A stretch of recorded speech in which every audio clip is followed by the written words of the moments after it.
বসুন্ধরা আবাসিকে বিকৃত কর্মকাণ্ডের অভিযোগ, 2 নারী আটক, তদন্তে ব্ল্যাকমেল চক্রের ইঙ্গিত।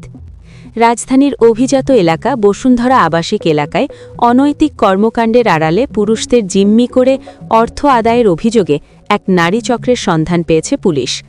গত বুধবার দিবাগত রাতে অভিযান চালিয়ে ভাটারা থানা পুলিশ এই চক্রের 2 নারী সদস্যকে আটক করেছে।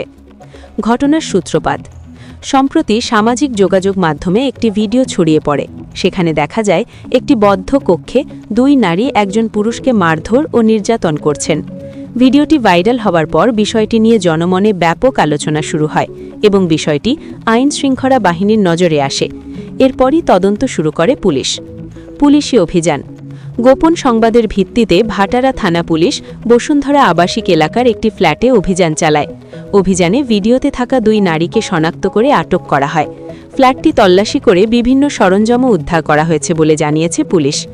তদন্তে যা জানা গেছে, পুলিশের প্রাথমিক তদন্তে জানা যায় একটি সংঘবদ্ধ চক্র দীর্ঘদিন ধরে সামাজিক যোগাযোগ মাধ্যমে ভুয়া পরিচয় ব্যবহার করে কিছু পুরুষকে ফাঁদে ফেলত। পরে তাদের একটি ফ্ল্যাটে ডেকে নিয়ে গোপনে ভিডিও ধারণ করা হতো। এরপর সেই ভিডিও প্রকাশের ভয় দেখিয়ে মোটা অঙ্কের টাকা দাবি করা হতো বলে অভিযোগ রয়েছে। কিছু ক্ষেত্রে ভুক্তভোগীদের ওপর শারীরিক ও মানসিক চাপের প্রয়োগের ঘটনাও ঘটেছে বলে তদন্তে উঠে এসেছে।